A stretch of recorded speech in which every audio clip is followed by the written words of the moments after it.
Hello viewers, welcome. आज हम लोग डिस्कस करने वाले हैं the Nazi world view from class 9th NCERT chapter 3 part 3।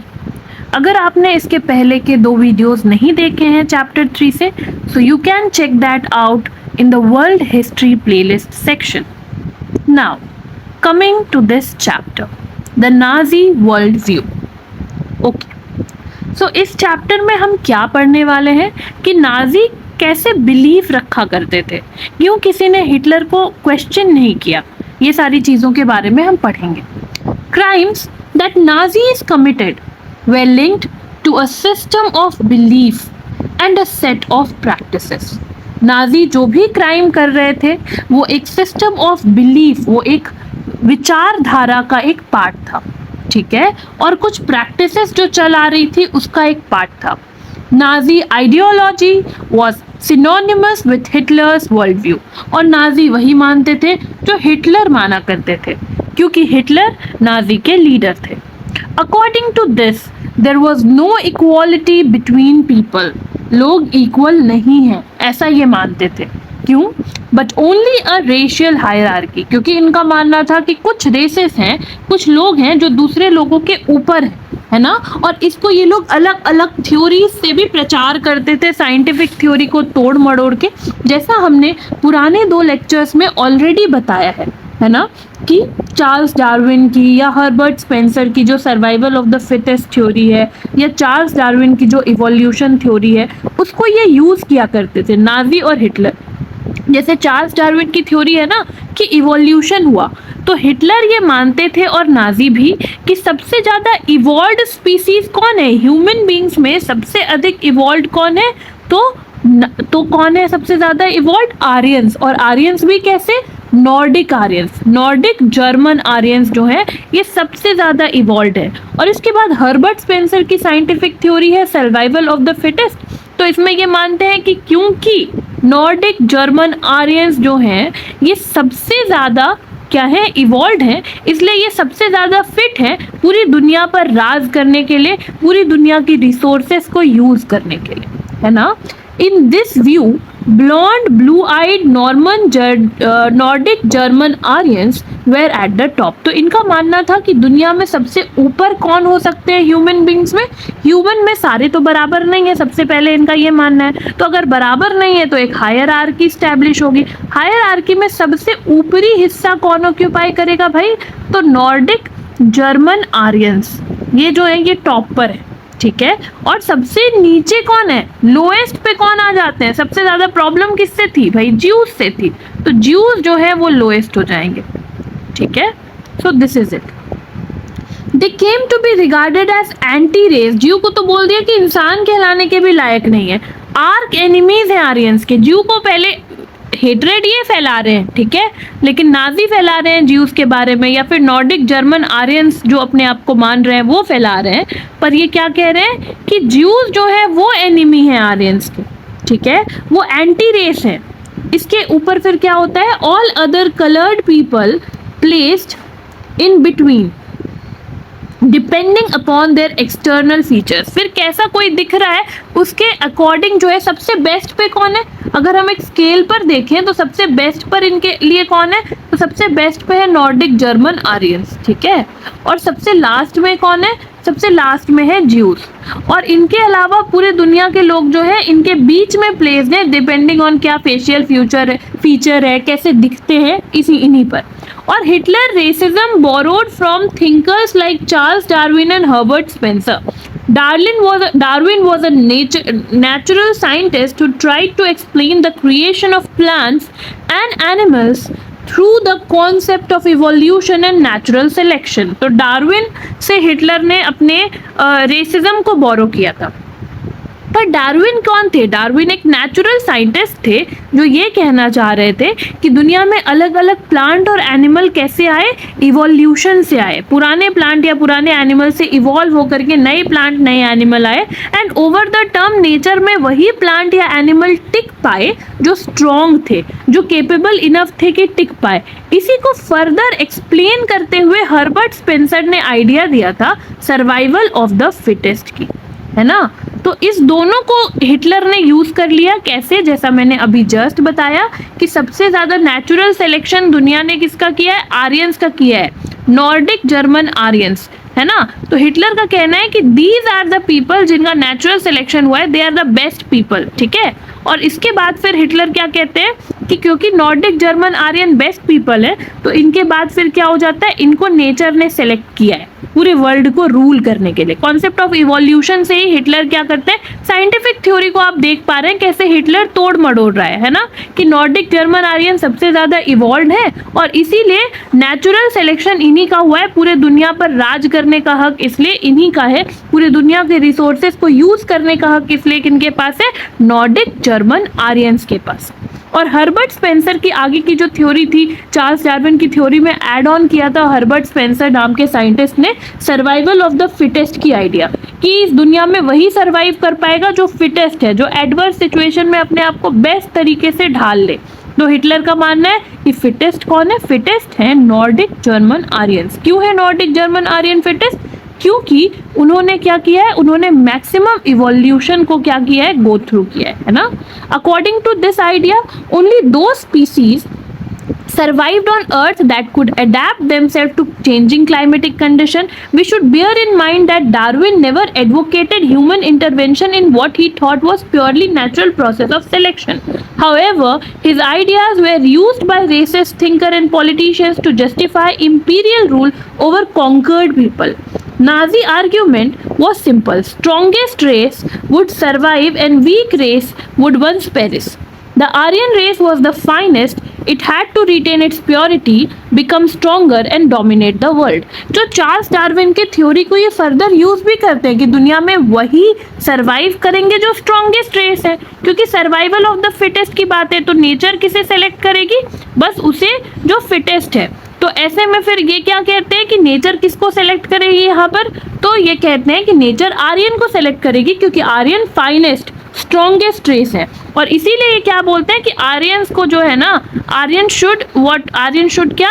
Endogamy, आपस में आर्यन को आर्यन से ही शादी करनी चाहिए, क्योंकि वो बेस्ट रेस है। तो उनके अगर वो चाहते हैं कि उनके बच्चे या उनके जो प्रोजेनी जिसे कहते हैं वो सरवाइव कर पाए, तो उनको क्या करना चाहिए? उनको एंडोगैमी करनी चाहिए, मतलब आर्यन को आर्यन से ही शादी करनी चाहिए। तो इससे क्या होगा? ये रेस स्ट्रॉन्गर रहेगी और पूरे वर्ल्ड पर डोमिनेट करेगी। इसी के बेसिस पे और भी चीज़ें हैं, जैसे हम ये सारी चीज़ें ऐसी नहीं है कि हवा में बोली गई बात है, इन बातों के लिए सोर्स भी दी गई है आपके बुक में। तो सोर्स ए क्या कहता है? For this earth is not allowed to anyone nor is presented to anyone as a gift. It is awarded by providence to people who in their hearts have the courage to conquer it, strength to preserve it, and the industry to put it to plow. The primary right of this world is right of life so far as one possesses the strength for this. Hence, on the basis of right, is a vigorous nation will always find ways of adapting its territory to population size. ये Hitler की लिखी गई secret book है, ठीक है, Hitler secret book Ed Telford Taylor. तो क्या होता है यहाँ पर कह रहे हैं कि ये दुनिया जो है ये किसी को गिफ्ट में नहीं मिली है, ठीक है। आप इनके व्यू को समझने की कोशिश करिए इसके इस पैरा से, कि ये दुनिया गिफ्ट में नहीं मिली है। ये क्या है? ये उन लोगों के लिए है जिनके पास करेज है, ठीक है, स्ट्रेंथ है, और जो करना चाहते हैं दुनिया में राज, है ना, जो रिसोर्सेस को बेस्ट यूज कर पाए, ठीक है। और इसीलिए हर बड़े नेशन के पास ये राइट है, ये अधिकार है कि वो बाकी नेशन को जो है बर्बाद भी करना चाहे तो कर दे। मतलब अगर एक प्रॉपर वर्ड में हम समझने की कोशिश करें तो ये ऐसा कहना चाह रहे हैं कि एक विगरस नेशन जो है ये हमेशा तरीका ढूंढेगी, ठीक है, अपने टेरिटरी को अपने पॉपुलेशन के साइज के अकॉर्डिंग फिट करने के लिए। इसलिए क्या हुआ, जब हिटलर रूल कर रहे थे जर्मनी में, तो धीरे धीरे वो क्या होता है, वो पोलैंड पर अटैक करते हैं, जेकोस्लोवाकिया पर अटैक करते हैं, ऑस्ट्रिया पर अटैक करते हैं। क्यों? क्योंकि इनका मानना है कि जर्मनी एक विगरस नेशन है और इसलिए इसकी जो पॉपुलेशन है इसके डिमांड्स तो फुलफिल होने चाहिए। तो डिमांड्स फुलफिल करने के लिए नए एरियाज को क्या करती है, ये कैप्चर करती है। यहाँ तक भी बातें गड़बड़ नहीं थी। अब नए एरिया में कैप्चर करेगी तो वहां पर जो भी जर्मन लाइक लोग हैं, है ना, फिजिकल अपीयरेंस जिनकी जर्मन जैसी है, जर्मन बोलते हैं, तो वो हो गए नॉर्डिक जर्मन आर्यन। उनको तो ठीक है, मिल जाएगा ए रेट सिटीजन वाली उपाधि, वो बन जाएंगे जर्मन सिटीजन। लेकिन प्रॉब्लम किन्हें होगी? अब यहाँ पर सपोज देखो स्लोवाकिया में कुछ लोग हैं जो जर्मन जैसे नहीं दिखते हैं, जिनके ब्लू आईज ब्लॉन्ड हेयर नहीं है, तो उनको सेकेंडरी सिटीजन की तरह इनिशियली ट्रीट किया जाएगा। उनको घेटोज नाम के एरिया में रख दिया जाएगा। घेटोज वो एरिया होता था जहाँ पे बड़ा मिजरेबल कंडीशन ऑफ लिविंग होता था, जनरली ज्यूज को वहीं पर रखा जाता था। फिर यहाँ पर रखा जाएगा, कुछ नहीं लाइवलीहुड दिया जाएगा, इम्पोवरिश कर दिया जाएगा, पुअर हो जाएंगे ये लोग। फिर एक दिन बोला जाएगा चलो मौका आ गया, आपको प्योरीफाई करना है, और भेज देंगे कॉन्सेंट्रेशन कैंप्स, मार देंगे। ऐसी चीजें हो रही होती थी, ठीक है। अब ये जो सोर्स बी है, इसमें क्या कहा जा रहा है? In this era where the earth is gradually being divided up among states, some of which embrace almost entire continents, we cannot speak of a world power in connection with a formation whose political mother is limited to the absurd idea of 500 kilometers। तो ये mean camp में Hitler ने लिखा है, ये mean camp Hitler की कह सकते हैं, उसमें उन्होंने अपनी जो भी अपने थॉट प्रोसेस है साझा की है इस बुक में।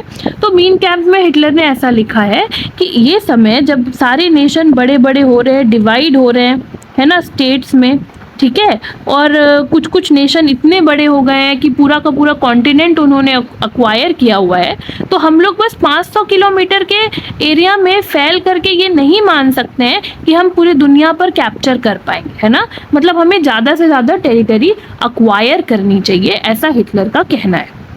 इसके बाद फर्दर व्हाट इज देयर कि यहाँ पर क्या बोला जा रहा है कि other aspects of Hitler ideology related to geopolitical concept of lebensraum, ठीक है। लेबेनजेराउम क्या था, या फिर लिविंग स्पेस भी आप इसको कह सकते हैं, तो इसके बारे में बात की जा रही है। हिटलर का मानना था कि न्यू टेरिटरीज जो भी अक्वायर की जाएगी वो सेटलमेंट के लिए अक्वायर की जाएगी, ठीक है, ताकि जो मदर कंट्री है इन दिस केस जर्मनी, वो क्या होगा, उसके जो भी लोग हैं वो लोगों को रहने के लिए, खाने के लिए रिसोर्सेस सफिशिएंट रहे। मतलब इनका था कि हम अक्वायर ही क्यों कर रहे हैं, ताकि प्रॉपर रिसोर्सेस मिलती रहे, है ना। while enabling the settlers on new land to retain an intimate link with the place of their origin, it would also enhance material resources and power of the German nation। कि जितने ज़्यादा states को capture करेंगे उतना ज़्यादा resources और power बढ़ेगी Germany की। Hitler intended to extend German boundaries by moving eastward to concentrate all German geographically in one place। तो हिटलर क्या चाहते थे कि दुनिया में जितने भी जर्मन है ना, तो उनका मानना था कि इस तरफ में जर्मन स्पीकिंग पीपल है, जर्मन लाइक पीपल है। Suppose this is Germany, okay, let us understand it further. Suppose ये जर्मनी है, ठीक है, and what happens, this is eastern part of Europe. लेकिन हिटलर का मानना क्या है? हिटलर का मानना है कि इतने एरिया में जर्मन लोग रहते हैं, तो अब जर्मन लोग जितने भी रहते हैं, हिटलर क्या चाहता है कि ये सारे के सारे एक सर्कल में आ जाए, सारे के सारे जर्मनी के अंदर आ जाए, ठीक है। तो ये भी रीजन है कि हिटलर क्या करता है, हिटलर ईस्टवर्ड अटैक करते हैं पोलैंड पर, इधर उधर। तो पोलैंड पे ये एक्सपेरिमेंट ही क्यों हुआ, पोलैंड पर अटैक ही क्यों हुआ? क्योंकि हिटलर का मानना था कि पोलैंड में भी जर्मन स्पीकिंग पीपल हैं, तो वो सारे लोगों को ज्योग्राफिकली एक ही कंट्री में रहना चाहिए, ये नहीं कि अलग अलग देश में रहना चाहिए, ठीक है। अब इस्टेब्लिशमेंट ऑफ रेशियल स्टेट की अगर हम बात करें, तो रेशियल स्टेट के बाद में क्या कहा गया है कि वंस इन पावर, एक बार जब पावर में आ गए, Nazis quickly began to implement their dream of creating exclusive racial community of pure Germans by physically eliminating all those who were seen as undesirable। तो एक बार जब नाजीज पावर में आ गए, इनका क्या था कि सबसे ज़्यादा फाइनेस्ट रेस क्या है, नॉर्डिक जर्मन आर्यंस। तो नॉर्डिक जर्मन आर्यंस अगर आपस में रिप्रोड्यूस करेंगे तो जो बच्चे होंगे वो स्ट्रॉन्गेस्ट और फाइनेस्ट बच्चे होंगे, है ना, और वो जो है वो फिटेस्ट होंगे, तो उनका सर्वाइवल होगा, धीरे धीरे वो पूरी दुनिया पर राज करेंगे। यही इनका ड्रीम था। तो जब ये पावर में आए तो इन्होंने क्या कोशिश की कि नॉर्डिक जर्मन आर्यन के अलावा इनको बाकी जो भी लोग दिखे उन सबको ये लोग एलिमिनेट कर दे फिजिकली, है ना, सोसाइटी से भगा दे। नॉर्डिक जर्मन आर्यंस कौन है भाई? तो ये एक ब्रांच है आर्यंस के, ठीक है, जो कहाँ रहते थे, नॉर्थ यूरोपियन कंट्रीज में रहा करते थे, और जर्मन या फिर रिलेटेड ओरिजिन हुआ करता था। तो आर्यन कौन है? आर्यन के बारे में अगर मैं थोड़ा बताऊं आपको, तो आर्यन वो लोग हैं, हिस्ट्री से वो लोग हैं जो जनरली माना जाता है, कंसेंसस है कि मिडिल ईस्ट या फिर आप कह सकते हैं सेंट्रल एशियन रीजन के रहने वाले ट्राइब थे, और ये एक आर्यन ग्रुप ऑफ लैंग्वेज बोला करते थे। इनका ही एक आर्यन जो है वो अलग अलग तरफ जो है वो माइग्रेट कर रहे थे। कुछ आर्यंस यूरोप की सेंट्रल एशिया से, कुछ आर्यंस यूरोप की तरफ गए, कुछ जो है वो इस तरफ को आ गए, कुछ इधर गए। तो जो ईरान आए ना, वही आर्यंस बाद में इंडिया आए, ऐसा भी एक माना जाता है। तो वो आर्यंस जब बाद में इंडिया आए, और ये ऐसा नहीं हुआ कि मतलब बहुत सारी जगह पे कहा जाता है ना कि आर्यंस ने जो है वो लोकल पीपल जो इंडिया के थे द्रविडियंस, उनको जो है वो साउथ में शिफ्ट कर दिया, तो कुछ वॉर हुए। तो ऐसी तो बातें अब नहीं एक्सेप्ट की जाती है। पर क्या बातें एक्सेप्ट की जाती है कि ये आर्यंस जो है ये जब माइग्रेट किए थे, तो suppose this is India, excuse me for the map, बस एक रफ आइडिया ले लेते हैं कि अगर ये इंडिया है ना, तो क्या हो जाता है कि आर्यंस यहाँ आए, तो ये जो लोकल पॉपुलेशन है इनके साथ वॉर वगैरह भी हुआ। बट आर्यन ऐसा नहीं है कि एक बार में सारे आ गए, ये माइग्रेट कर करके छोटे छोटे ग्रुप में आते थे, और इनके पास बेटर हॉर्सेस वगैरह थी, तो कहीं ना कहीं लोकल पॉपुलेशन के ऊपर ये ज़्यादा ओवर पावर कर पाए, और लोकल पॉपुलेशन फिर इस तरफ पर शिफ्ट कर गई। तो ये एरिया जो है ये आर्यन ने कहीं ना कहीं इस एरिया में थोड़ी एक अपनी हेजीमनी स्टैब्लिश कर ली। तो ऐसे एक तो आर्यन थे वो जो इंडिया आए, उनको इंडो आर्यंस कहा जाता था। वैसे ही जो आर्यन ग्रुप सेंट्रल एशिया से यूरोप की तरफ माइग्रेट किए या जर्मन ओरिजिन थी, उनको नॉर्डिक जर्मन आर्यंस कहा जाता था। और जब एक बार ये पावर में आ गए, तो नाजीज ने क्या किया, इन्होंने अपना ड्रीम रियलाइज करना शुरू कर दिया। मतलब बस नॉर्डिक जर्मन आर्यंस को रहने दिया, और बाकी सबको फिजिकली कोशिश किया गया कि सोसाइटी से एक्सक्लूड कर दिया जाए। What happened later? Nazis wanted only a society of pure, healthy Nordic Aryans. They alone were considered desirable. बस प्योर और नॉर्डिक आर्यंस में भी अगर कोई उनके बच्चे हो गए जो मेंटली थोड़े चैलेंज्ड हैं, या जो फिजिकली थोड़े चैलेंज्ड हैं, डिफरेंटली एबल्ड लोग हैं, तो उनको भी आर्यंस जो हैं वो डिज़ायरेबल नहीं मानते थे। क्योंकि फिर तो उन्हीं की, वो खुद ये फैला रहे हैं, वो तो प्रोपेगेंडा क्या फैला रहे हैं कि जो आर्यंस हैं वो क्या है, वो फिटेस्ट पीपल हैं। तो ऐसा कैसे हो सकता है कि फिर आर्यंस में ही कोई हो जाए जो मेंटली चैलेंज्ड हो, या फिजिकली चैलेंज्ड, या डिफरेंटली एबल्ड हो। तो इसके लिए फिर क्या करते थे कि वो जो वैसे नॉर्डिक जर्मन आर्यंस भी जो फिजिकली या mentally completely fit and fine नहीं है, उनको क्या किया जाता था, उनको भी अनडिजायरेबल कैटेगरी में डाल दिया जाता था। ठीक है, डिजायरेबल कौन है? बस नॉर्डिक जर्मन आर्यंस जो कि मेंटली एंड फिजिकली हेल्दी हैं। ठीक है, बस वही प्रॉस्पर और मल्टीप्लाई कर सकते हैं। ठीक है, Germans who were seen as impure और abnormal had no right to exist. तो इवन वो जर्मन्स, अभी जैसे मैंने ऑलरेडी बता दिया, जो कि इम्प्योर जैसे दिखे जाते थे या एबनॉर्मल लगते थे, abnormal is not a right word today. Abnormal से बेटर है हम डिफरेंटली एबल्ड कह दें, है ना, या थोड़े चैलेंज थे, तो उनको ये क्या करते थे, उनको भी मानते थे कि इनकी भी कोई राइट नहीं है एग्जिस्ट करने की। एक प्रॉब्लम ये भी था ना कि अगर इनको रहने भी दे देते ना, because of blond hair and other things, तो क्या हो जाता कि फिर लोग बोलते कि अरे आपने तो कहा था कि फिटेस्ट है, तो फिर ये क्यों नहीं फिटेस्ट मान रहे हैं? फिर ये कैसे हो गया कि ये तो नॉर्डिक जर्मन आर्यन होकर के भी फिट नहीं है? तो इनका प्रोपेगेंडा ही फेल कर जाता। आप यहाँ पर एक पिक्चर देख सकते हैं, पिक्चर फिगर 13। यहाँ पर क्या देख पा रहे हैं हम? पुलिस को देख पा रहे हैं, पुलिस है, और ये एस्कॉर्ट कर रहे हैं, ये कैप्चर कर रहे हैं किनको? ये जिप्सीज को कैप्चर कर रहे हैं। जिप्सीज कौन होते हैं? खानाबदोश लोग, बंजारा लोग, और इनको फिर डिपोर्ट करने की कोशिश की जा रही है। कहाँ पर? ऑस्टविट्स में। ऑस्टविट्स में क्या है? कंसेंट्रेशन कैंप है। ये 1943-44 की ली गई एक तस्वीर है। ओके, इससे क्या समझ में आता है कि इसके बाद क्या होता था? Euthanasia programme. जैसा मैंने आपको ऑलरेडी बता दिया कि कभी भी ऐसा नहीं कहा गया कि वी आर किलिंग या वी आर मर्डरिंग। नाजी ये वर्ड यूज ही नहीं करते थे, वो यूज करते थे एनेस्थीसिया दे रहे हैं, ठीक है, और यूथेनेशिया दे रहे हैं, प्योरीफाई कर रहे हैं। तो यूथेनेशिया प्रोग्राम के अंदर जो है वैसे भी जर्मन्स को मार दिया जाता था, जो कि क्या होते थे, फिजिकली या मेंटली अनफिट होते थे। तो हेलमुट्स father along with other Nazi official had condemned to death many German who were considered mentally or physically unfit. तो हमने कहानी कहाँ से शुरू की थी?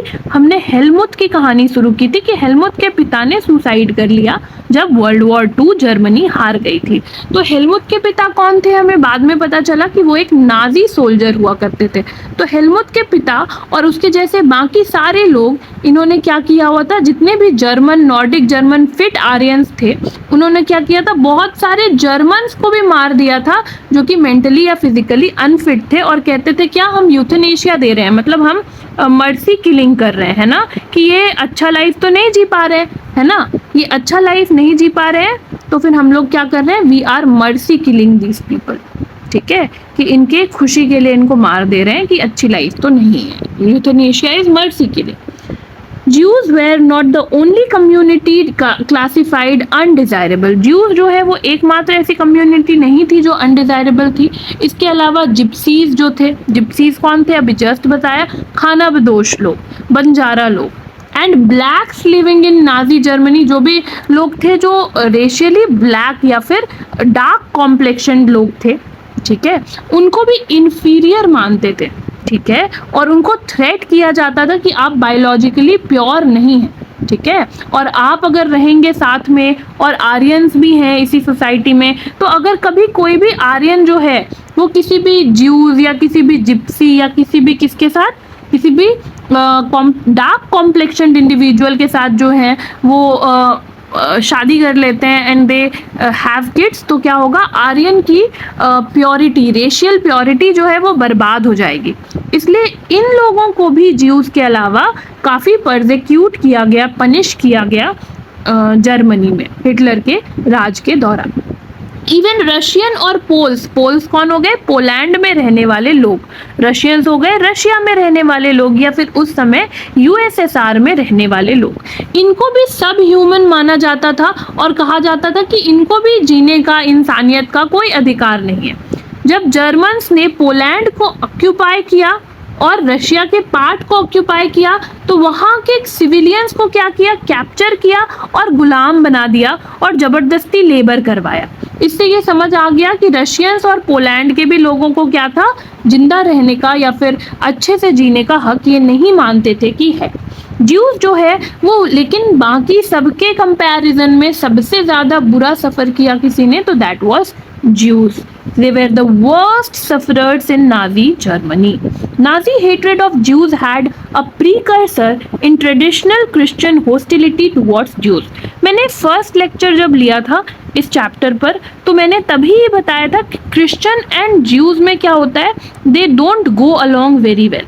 ठीक है, रिलीजियस रीजन बस यही है कि Christian community only started with Jesus Christ and Jesus Christ was already a Jew. Jesus Christ जबकि ज्यू थे, फिर भी क्या हुआ कि कुछ ज्यूज थे जिन्होंने जीसस क्राइस्ट पर क्या कर दिया था, जीसस क्राइस्ट पर सवाल उठाए थे, जीसस क्राइस्ट को ब्लेम किया था, और ब्लास्फेमी मतलब देशद्रोह और ट्रेजन में क्या कर दिया था, ब्लास्फेमी मतलब ये खुद ही को गॉड मान रहे हैं। उस समय रोमन एम्पायर चलता था, तो रोमन एम्पायर को चढ़ा बढ़ा दिया कि आप जो है, रोमन एम्पायर अपने आप को गॉड समझा करते थे, तो उनको बोलते कोई और है जो गॉड होने का क्लेम कर रहा है। कुछ ज्यूज ने ऐसा किया है ना, तो कौन है कोई और, रोमन एम्पायर ने जब पूछा तो पता चला कि जीसस क्राइस्ट पर इल्ज़ाम लग गए। और किसके इल्ज़ाम लगे जीसस क्राइस्ट पर, ट्रेजन यानी कि देशद्रोह, कि रोमन एम्पायर में रहते हुए आप कह रहे हैं कि गॉड है और वो रोमन एम्पायर नहीं है, आप गॉड के सन है, मतलब गॉड कोई और है, रोमन एम्पायर नहीं है। तो ये दो इल्ज़ाम में जीसस क्राइस्ट को क्रूसीफाई कर दिया गया था on the day of good Friday. इस वजह से माना जाता है, बहुत सारे क्रिश्चियंस जो है वो ज्यूज़ को रिस्पॉन्सिबल मानते हैं कि ज्यूज़ की वजह से जीसस क्राइस्ट डाइड, और इस वजह से was crucified, I am so sorry. तो इस वजह से क्या होता है कि ज्यूज़ जो है उनको हेट्रेड सफ़र करना पड़ता है। और नाजी जो है, Nazi hatred of Jew had a precursor in the traditional Christian hostility towards Jews. तो ज्यूज को क्रिश्चियंस पहले से थोड़ा होस्टाइल रहते हैं ज्यूज के साथ, तो नाजी हेट्रेड जो है वो वहाँ से भी थोड़ा पिकअप हुआ। ठीक है, वहाँ से भी थोड़ा ये हेट्रेड सीखा गया। ठीक है, और ज्यूज को क्या बोलने लगे ये लोग, किलर्स ऑफ क्राइस्ट। ठीक है, और यूजुअरर्स। ठीक है, तो ये सारे नाम देने लगे। यूजुअरर्स कौन होते हैं, वो लोग जो यूजुरर्स को हिंदी में हम लोग कह सकते हैं जो सूद पे पैसा देते हैं, जो काफ़ी हाई रेट ऑफ इंटरेस्ट पे पैसा देते हैं, ठीक है, तो उसको सूदखोर कहा जा सकता है, ठीक है। सो सर्वाइव्ड, अच्छा इसके साथ साथ क्या देख सकते हैं हम लोग कि until medieval times Jews were barred from owning land. तो क्रिश्चियंस के साथ इतना ज़्यादा हेटरेड था, ज्यूज कम्युनिटी की तरफ क्रिश्चियंस ने इतना ज़्यादा हेटरेड फैलाया था एक टाइम पर कि मेडाइवल टाइम्स तक 1500 के आसपास तक भी क्या होता था कि ज्यूज को जो है वो लैंड खरीदना अलाउड नहीं था। तो ये लोग फिर कैसे जिएंगे जब लैंड नहीं है, प्रॉपर ओन नहीं कर सकते लैंड, तो ये लोग ट्रेड या फिर मनी लेंडिंग करके ही जिंदा रहते थे, ठीक है।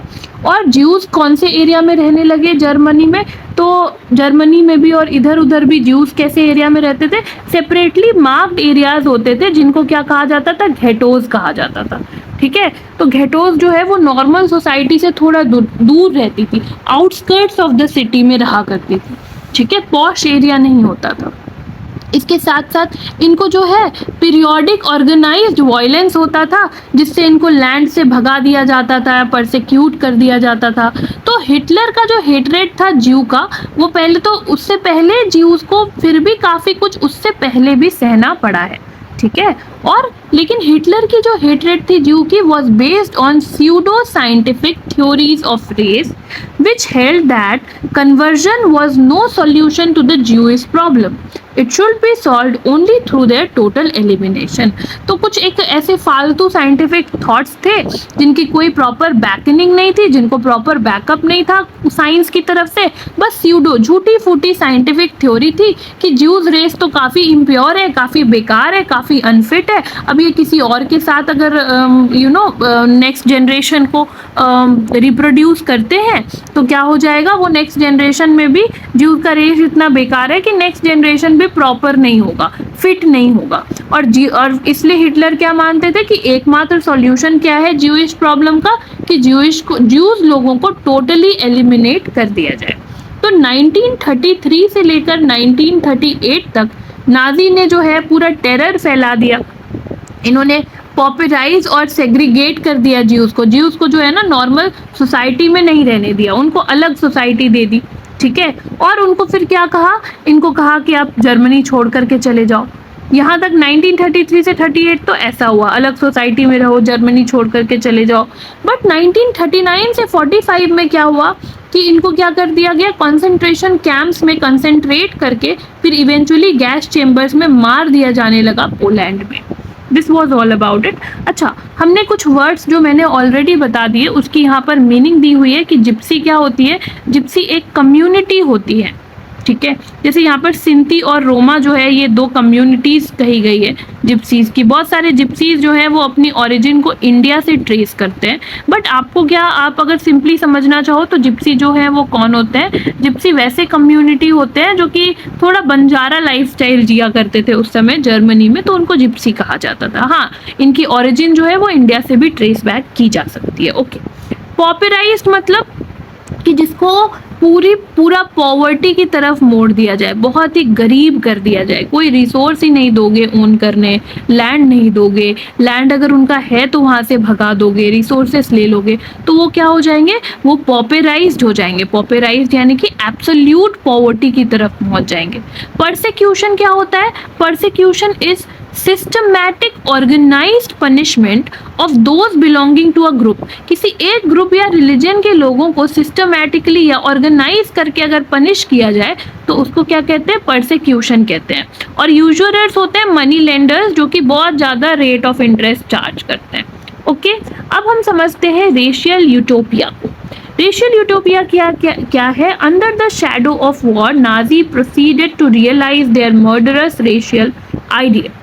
Genocide and war became two sides of the same coin. Occupied Poland was divided up. Much of northwestern Poland was annexed to Germany. Poles were forced to leave their homes and properties behind to the occupied by ethnic Germans brought in from occupied Europe. तो यहाँ पर क्या किया गया कि genocide यानी कि किसी एक रिलीजन के लोगों को पकड़ करके मार देना या किसी एक कम्युनिटी के लोगों को पकड़ करके उनके खिलाफ एट्रोसिटी कमिट करना। तो जीनोसाइड और वॉर जो है ना, एक सिक्के के दो पहलू हो गए। जहां पर वॉर किया वहां पर जीनोसाइड करने लगे नाजी। और क्या करने लगे, क्योंकि इनका मानना था बस जर्मन्स होने चाहिए। तो फिर उसके बाद फिर क्या होता है, ये लोग जो है नॉर्थ वेस्टर्न पोलैंड, ये लोग पोलैंड को ऑक्यूपाई करते हैं। और पोलैंड को ऑक्यूपाई करके, इफ दिस इज पोलैंड, इसका ये वाला जो पार्ट है नॉर्थ वेस्टर्न पार्ट, यहाँ पर क्या करते हैं, यहाँ पर इसको तो एनेक्स कर लेते हैं, जर्मनी में मिला लेते हैं। यहाँ पर जो पहले से पोलिश सिटीजन रहते थे, पोल्स रहते थे, उनको बोलते हैं आप चले जाइए, उनका घर प्रॉपर्टी बोलते हैं सब छोड़ करके जाओ। उसको सब छोड़ करके जाना पड़ता है। और फिर क्या हो जाता है, ये प्रॉपर्टी, ये घर किसको दे दिया जाता है, ये जर्मन्स को दे दिया जाता है, जो बाकी के यूरोप से कैप्चर करके लाए थे कि आप हमारे रेस हो, आप हमारे पास आ जाओ। तो इनको रहने के लिए पोलैंड का नॉर्थ वेस्टर्न पार्ट दे दिया जाता है। पहले से बने हुए घर हैं, प्रॉपर्टीज हैं पोलिश पीपल के, सारे इन्होंने ऑक्यूपाई कर लिए। पोल्स को फिर क्या किया जाता है, पोल्स को फिर हर्ड कर दिया जाता है, मतलब एक झुंड में जमा कर दिया जाता है। और फिर उसके बाद कैटल्स की तरह क्या कर दिया जाता है, इनको जो है एक जगह से दूसरे जगह फिर अनडिजायरेबल कह करके एम्पायर में अलग अलग जगह पर डाल दिया जाता है। ठीक है, member of Polish intelligentsia were murdered, जो पोलैंड में इंटेलिजेंट लोग थे, है ना, जो ब्यूरोक्रेट्स या ऐसे कोई जो कि प्रॉपर डिसाइड कर सकते थे, स्ट्रैटेजी बना सकते थे, उनको मर्डर कर दिया जाता है लार्ज नंबर पे। क्यों? ताकि इंटायर पीपल को इंटेलेक्चुअली और स्पिरिचुअली सर्वाइल रखा जा सके, ताकि पोलैंड को रियलाइज ही ना हो। क्योंकि क्या होता है, जैसे आपने फ्रेंच रिवॉल्यूशन के भी बारे में पढ़ा होगा कि पहले लोगों को थर्ड स्टेट होता था ना फ्रांस में, तो थर्ड स्टेट के लोगों ने ही रिवॉल्यूशन किया था। तो इनको पता कैसे चला कि इनके साथ बुरा हो रहा है? इनको इसी स्टेट में जो बुर्जुआ क्लास थे, जो थोड़े इनलाइटेंड क्लास थे, उन्होंने ही बताया। अगर आप इंडिया के भी बारे में पढ़ेंगे तो इंडिया में भी स्प्रेड कैसे हुआ, रिवॉल्यूशन की बातें, ये सारी बातें तो इंडिया में जो पढ़े लिखे लोग थे उन्होंने स्प्रेड किया। तो इसीलिए पोलैंड में सबसे पहले क्या किया गया, सारे इंटेलिजेंट लोगों को मार दिया गया आइडेंटिफाई कर करके। फिर पॉलिश बच्चे जो कैसे दिखते थे, जो आर्यंस की तरह दिखते थे, उनको उनकी माओ से छीन लिया गया और रेशियल एक्सपर्ट्स उनको एग्जामिन किए। अगर वो रेस टेस्ट में सही निकल जाते थे कि हाँ आर्यंस जैसे हैं, तो जर्मन फैमिली को दे दिया जाता था कि आप इनको पालो और बड़ा करो।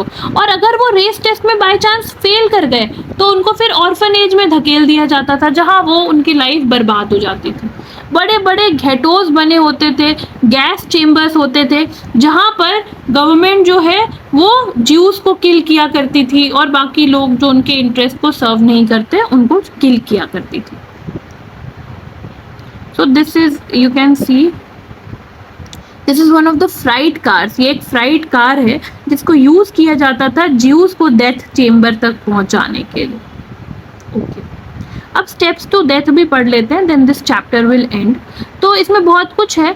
तो सबसे पहले तो एक्सक्लूजन, 1933 से 39 तक हमने बोला ना कि इन्होंने बहुत परेशान किया, पनिश किया और कहते थे आप बाहर चले जाओ, आप कहीं और चले जाओ। क्यों? क्योंकि इनका मानना था कि आप हमारे साथ तो नहीं रह सकते, क्योंकि आप अगर हमारे साथ रहे और कोई जर्मन जो है वो marries to someone of the other race, तो क्या हो जाएगा, नेक्स्ट रेस इम्प्योर हो जाएगी। तो न्यूरेमबर्ग लॉज आए सिटीजन के लिए 1935 सितंबर में, और इन्होंने कहा कि ओनली पर्सन ऑफ जर्मन और related blood would henceforth be German. तो जर्मन सिटीजन वही हो सकता है जो जर्मन या फिर रिलेटेड बर्थ का हो। ज्यूज और जर्मन आपस में शादी बिल्कुल ना करें क्योंकि रेस बर्बाद हो जाएगा। एक्स्ट्रा मैरिटल अफेयर भी नहीं हो सकता ज्यूज और जर्मन के बीच में, ये भी क्राइम है। क्यों? क्योंकि अगर एक्स्ट्रा मैरिटल अफेयर भी हुआ और कोई बच्चे पैदा हुए तो वो बच्चा क्या होगा, वो फिटेस्ट तो हो नहीं सकता, क्योंकि ज्यू जो है वो लोएस्ट रेस है। और ज्यूज को जो है बोला गया कि आप तो नेशनल फ्लैग भी मत पकड़ो। इसके साथ साथ क्या और लीगल मेजर्स क्या हुए कि ज्यूज के बिजनेस को सपोर्ट नहीं करेंगे, मतलब इतना परेशान कर देंगे कि ये लोग खुद चले जाएं यहाँ से। इसके साथ साथ क्या, गवर्नमेंट सर्विस नहीं देंगे और प्रॉपर्टीज को सेल और कन्फिस्केट कर देंगे। इसके साथ साथ ज्यूइश प्रॉपर्टी जो है उसको लूट लिया गया, है ना, हाउसेस को अटैक किया गया, उनके साइनोगॉग्स को बर्न कर दिया गया। साइनोगॉग्स होता है ज्यूज प्लेस ऑफ वर्शिप, ठीक है, तो उनको बर्न कर दिया गया, लोगों को अरेस्ट कर लिया गया, ठीक है। और फिर इसके साथ साथ क्या किया गया, पूरा मतलब इनके कम्युनिटी को परसिक्यूट किया गया, डिस्टर्ब किया गया, ताकि फिर क्या हो, सिस्टमैटिकली इनको इतना परेशान किया गया कि ये जर्मनी छोड़ करके भाग जाए। अब दूसरी स्टेप क्या थी, आप यहाँ पर जैसे देख सकते हैं, ये साइन जो है ये डिक्लेयर क्या कर रही है कि North Sea bathing resort in free of Jews, ठीक है, फ्री ऑफ ज्यूज, ये दिखाना चाह रहा है कि नॉर्थ सी बेदिंग रिजॉर्ट जो है वहां पर ज्यूज नहीं है, वो फ्री हो गया है ज्यूज से, है ना। इसके बाद एक टर्म है घेटोआइजेशन, ठीक है, आप ये देख सकते हैं, this is all I have to sell, men and women were left with nothing to survive in the ghettos, है ना, सेल करने के लिए भी कुछ नहीं बचा, ये एक पिक्चर के थ्रू हमें दिख रहा है ना, बस इतनी चीजें हैं जो ये सेल कर पा रहा है। तो ये क्या बोला जा रहा है, घेटोआइजेशन में क्या होता था, जब अगर वो ज्यूज फिर भी कोई है जो भाग नहीं पाए, ठीक है, जो नहीं जा पाए, ठीक है, परेशान होने के बाद भी, तो उनका घेटोआइजेशन होता था। घेटोआइजेशन 40 से 44 तक होते रहा, और इसमें क्या हुआ, सितंबर 1941 से ज्यूज को कहा गया कि आप जो है अपने ब्रेस्ट के अराउंड क्या पहनेंगे, star of David, yellow star पहनेंगे, ताकि दूर से भी किसी को पता चल जाए अरे ये तो ज्यू है। ये आइडेंटिटी मार्क जो है उनके पासपोर्ट पर स्टैम्प कर दिया गया, लीगल डॉक्यूमेंट्स उनके बर्बाद कर दिए गए, घरों को बर्बाद कर दिया गया, उनको ज्यूइश हाउसेस जो जर्मनी में थी उनको फिर क्या कर दिया गया, वहां से हटा दिया गया और उनको घेटोज में शिफ्ट कर दिया गया, वारसाओ और लॉर्ड्स में जो ईस्टर्न जर्मनी में थी वहां पर घेटोज बना दिया गया, एक ऐसा मोहल्ला जो काफ़ी इम्पोवरिश्ड है, जहाँ पर हाइजीन सही नहीं है, जहाँ पर लोग जो है, जहाँ पर साफ सफाई नहीं रखी गई है, सारा वेल्थ इनका छीन लिया गया और घेटों में फेंक दिया गया, और यहाँ पर ये लोग जो है भूखमरी से, हंगर से, है ना, परेशान थे, डिजीज थी और पुअर हाइजीन थी। इसके साथ साथ क्या हुआ, थर्ड स्टेप 1941 के बाद क्या किया इन्होंने, सबसे पहले क्या किया था, सबसे पहले हमने क्या पढ़ा कि इन्होंने एक्सक्लूड करने की कोशिश की कि आप चले जाइए, कोई जॉब नहीं दे रहे, कोई बिजनेस नहीं सपोर्ट कर रहे, कि वहां से ही चले जाएं। जब ये नहीं हुआ तो इन्होंने घेटोआइजेशन चालू किया कि आपका अलग मोहल्ला, ठीक है, वहां पे कुछ नहीं दिया जा रहा है, और फिर इसके बाद क्या करना स्टार्ट किया कि नहीं, मोहल्ला से भी काम नहीं चलेगा, फिर भी ये लोग टिक रहे, तो एनिहिलेशन कर दिया गया। एनिहिलेशन में क्या हुआ कि आपको कोई राइट नहीं है कि आप जिंदा रहें। ज्यूज लोगों को क्या किया गया, ज्यूज हाउसेस से निकाल करके, घेटोज से निकाल करके कंसंट्रेशन कैंप्स में फेंक दिया गया, ठीक है, और वहां पर इनको मार दिया गया, ठीक है, कैसे, गुड ट्रेन में धकेल धकेल के कंसंट्रेशन कैंप तक पहुंचाया गया, मालगाड़ी में ढकेल के, और कैसे शहर जैसे बेल्जेक, ऑस्टविच, सोबीबोर, ये सारे जो ऐसे शहर थे जहाँ पर गैस चेम्बर भरा हुआ था और मास किलिंग होती थी मिनट में, एक रूम में भर दिया सारे ज्यूज को, पॉइजनस गैस को चला दिया, अब रूम से कोई बाहर निकलने का तरीका नहीं है, तो मास किलिंग हो गई मिनटों में, है ना, साइंटिफिक प्रिसीजन को यूज करके ऐसे मास किलिंग होती थी। आप ये देख सकते हैं, shoes taken away from prisoners before there final solution, उनको मारने से पहले उनका शूज ले लिया है ना। ये कंसंट्रेशन कैंप है, a camera can make a death camp look beautiful, ऐसा बताया जा रहा है कि ये डेथ कैंप था, लेकिन ऐसे एंगल से लिया गया है कि ये अच्छा लग रहा है। ये देखिए concentration camp, this is concentration camp, ठीक है, छोटे एरिया में बहुत सारे ज्यूज को रखा जाता था। Okay, so this was all about the third part of the third chapter, that is the Nazi worldview. In the next lecture we will be doing about youth in Nazi Germany, कि youth क्या करते थे, क्या सोच रहे थे, क्या चल रहा था, इन चीज़ों के बारे में करने वाले हैं। Till then keep watching, stay tuned and keep supporting.